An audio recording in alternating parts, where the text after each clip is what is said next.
Bonjour tout le monde. Dans le cadre de la formation architecte digital des entreprises, ADE 700, développement personnel, et le premier concept. Alors, je vous propose les points suivants pour bien élaborer ce sujet. Premièrement, je vais parler un peu sur le bouclier de la self-présentation.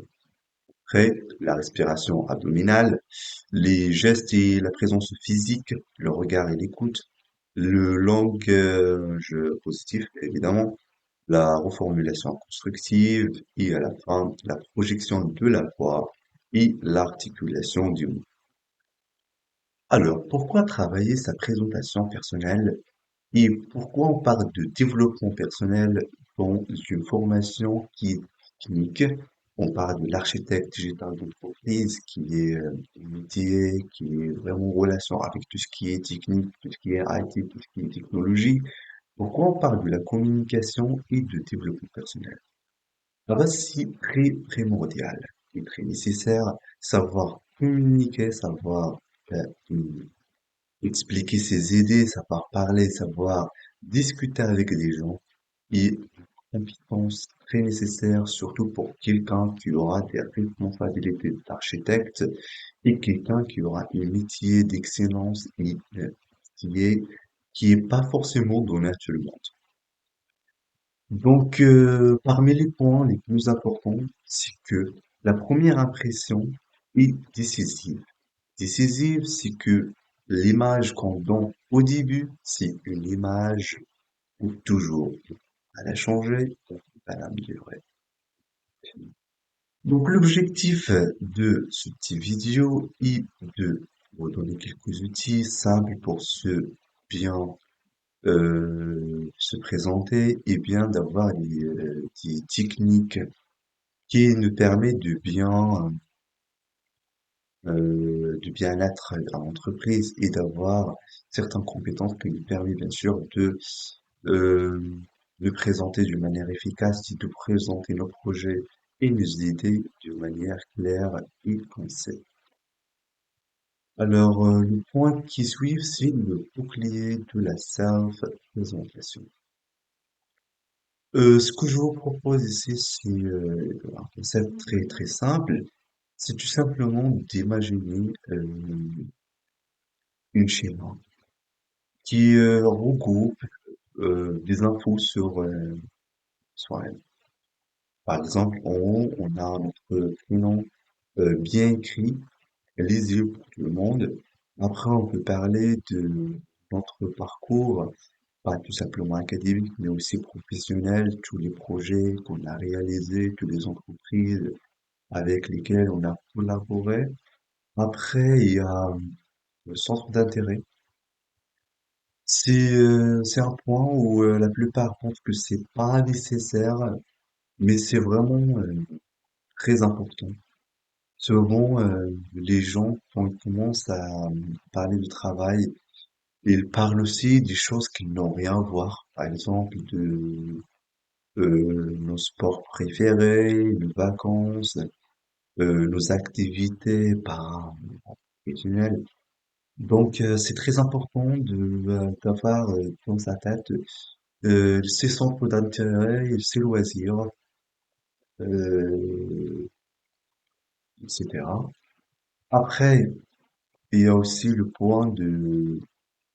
deux points sur une capacité en oral, soit les points forts, soit les points d'amélioration. Le point fort, ça peut être améliorer les articulations, améliorer comment on gère l'espace, et c'est la même chose pour le point d'amélioration. Ça peut être vraiment dans le même contexte. Après, je vous propose ici un petit exercice qu'on peut utiliser pour bien visualiser ce bouclier, ou pas forcément le bouclier, on peut imaginer un autre schéma plus facile que ça, mais ça peut vraiment aider pour euh, protéger, se protéger de stress et de rester calme et concentré sur sa présentation. Alors, deuxième point, c'est la respiration par le ventre ou la respiration abdominale.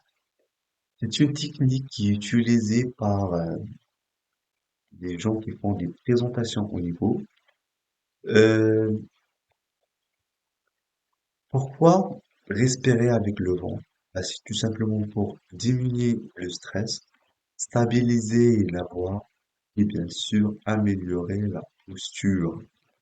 Comme exercice, on peut ou non mettre une main sur le ventre, inspirer lentement par le nez et expirer doucement par la bouche. Ça peut vraiment aider si on est stressé et pour avoir une voix claire avec une articulation des mots bien, bien sûr, bien lisible et bien concis. Alors, les gestes et la présence physique, c'est dans le même contexte. Utiliser son corps pour inspirer la confiance. Bien sûr, quand on rentre dans une salle, on dit bonjour une seule fois, avec un gros sourire. Le temps d'être bien installé avant de commencer à parler. Prends sa position, puis installé dans sa place avant de commencer à élaborer sa présentation. Occuper l'espace se peut faire en se tenir droit. Utiliser les mains pour accompagner les mots. Le regard et les Euh, dans ces techniques, il y a une technique qui s'appelle le regard et l'écoute. Il y a une technique qui s'appelle passer la balle. On prend la balle comme les mots. C'est la même chose pour la communication et l'échange avec quelqu'un. On ne peut pas lancer la balle à quelqu'un qui n'est pas prêt. On va lancer la balle à quelqu'un qui ne regarde pas et qu'on n'est pas sûr qu'il est dans une position qui lui permet de recevoir ou de bien recevoir la balle. Donc c'est toujours nécessaire d'établir un contact visuel avant de parler et de ne pas parler dans le vide ou sans regard. Technique de passer la balle. Quand on parle, par exemple, c'est de fait de lancer la balle. Et quand quelqu'un parle, on doit être prêt à recevoir la balle.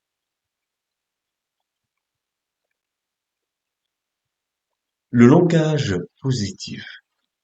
Parmi les points les très importants dans une communication, soit dans la communication de masse interpersonnelle ou même de la communication de groupe, ça permet de assurer l'interlocuteur et de donner une impression de la confiance et de la certitude. On n'est pas, on doit pas être amené à utiliser de vocabulaire un peu négatif. Par exemple, de dire je suis pas d'accord ou c'est impossible. À la place de ça, on peut dire c'est discutable. On peut dire euh, on peut essayer. Et comme plusieurs expressions qu'on utilise, on pense que c'est normal, mais ça a un vrai impact sur comment on parle, sur comment on influence les gens.